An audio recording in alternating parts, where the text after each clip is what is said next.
Wakati mimi nafika naingia tu pale asubuhi, nikakuta mama huyu hali yake sio nzuri, mbaya sana. Wamemketisha kwenye kiti pale, wamemshikilia. Hakuwa na uwezo kukaa peke yake. Wamemshikilia. Wakaniita sema, mwangalizi, huyu mama mgonjwa, tufanye msogeze mbele. Tukamsogeza hapa. Kukaa kwenye kiti alikuwa anashindwa kabisa. Akateleza kaanguka chini. Nikasema, ndio kuisha nafanya anakatika nini? Nikahofu. Nikateteleza. Kama hivi tutajibia akina mama wakamzingira, wakaomba, wakambeba, wakampeleka kanisani. Kurudi kuna anatembea anakuja. Jamani, tusimame tumshangilie Bwana katika hilo.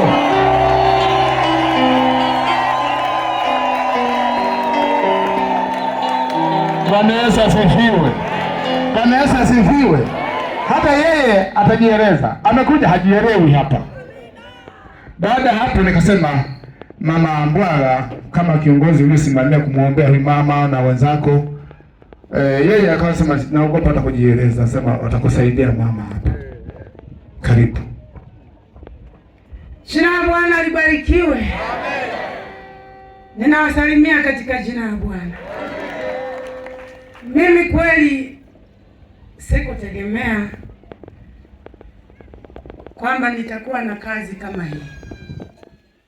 Lakini asubuhi jana kati tuko kwenye maombi pale, niliona madaktari na manesi wapo kutudunga sindano. Alafu watu wanapona, wanakuwa wazima. Nakuta tena katika usiku wa leo nimepewa kazi ngumu, nafukua vifusi mpaka jasho linatirika. Hivi kazi hii maana yake nini? Bwana akasema kuna kazi mbele. Hata kabla ya kuja mkutanoni hapa, bado Bwana kanisani alituambia kuna kazi mbele, ila siwaambii ni kazi gani. Nipokaa pale nakuta mchungaji wa Galijembe amekuja, anasema, mama, na kuomba kuna mgonjwa yuko pale, nifanye nini? Nimesema mwambie kwanza mwangalizi. Akaja akamwambia, akasema akamlete. Sasa alitaka mkalishe pale, nikasema huyu mgonjwa hali yake sio nzuri, twende naye mbele. Tulipofika hapo tukaanza kuomba, kweli alizimia.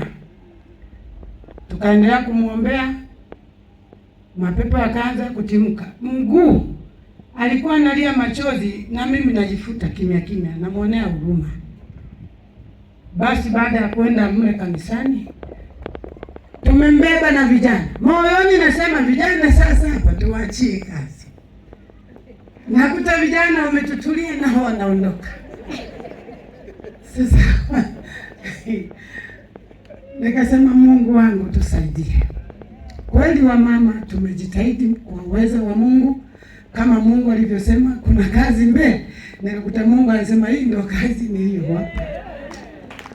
Nikamshukuru Mungu kwa sababu tukakuta pale pale amekuwa mzima, mzigo aliokuwa anateseka nao umeondoka. Huyu mama ilikuwa afe, lakini Mungu amemrudisha kwa nani. Kule kuzimia hakukuwa kwa hali ya kawaida. Hata pepo limeongea kwamba mimi nataka tumuue mume, tunataka tumuue na huyu. Kwa hiyo tuachie tumalize kazi yetu. Lakini Mungu ashukuriwe kwa sababu yupo hapa anahudumiwa. Nao unayesikia kawaleta na wengine, Bwana atawahudumia.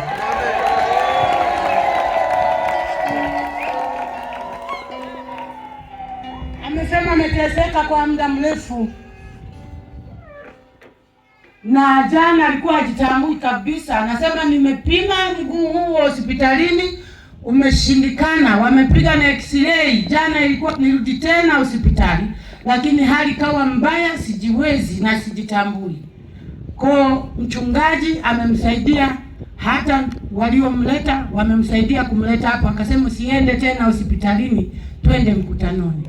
Kwa Mungu amemfungua.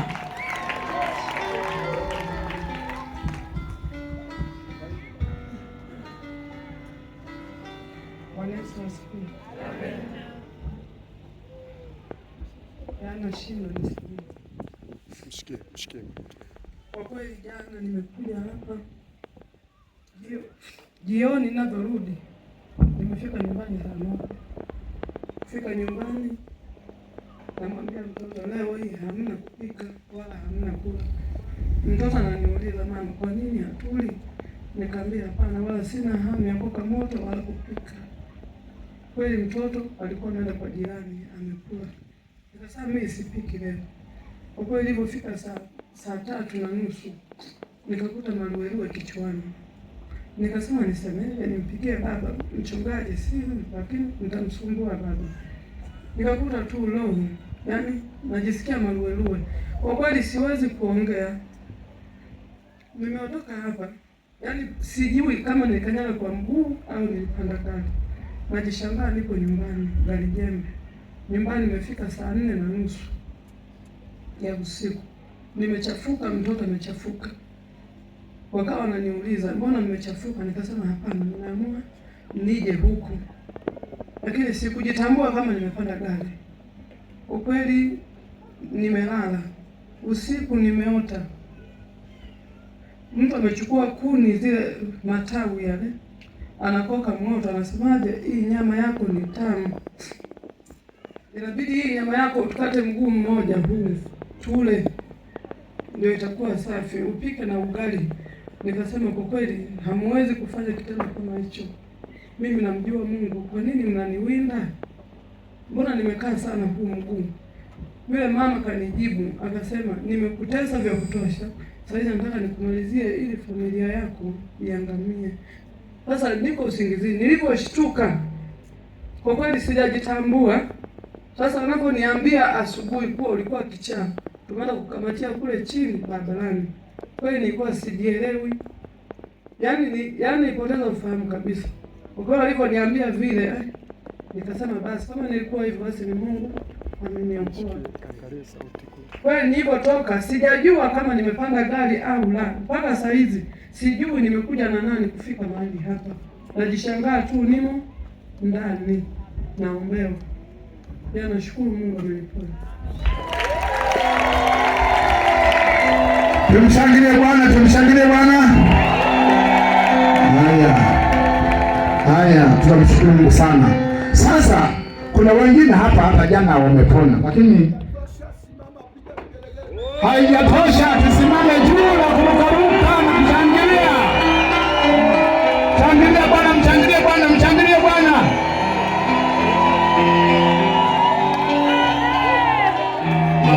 Asante. Sasa kuna wengine jana walipona, wamepona, bado wamekaa. Mungu anataka umshuhudie ili apate utukufu. Kimbia mara moja hapa. Jamani, sikiliza, watu jana walipita hapa, lakini mkono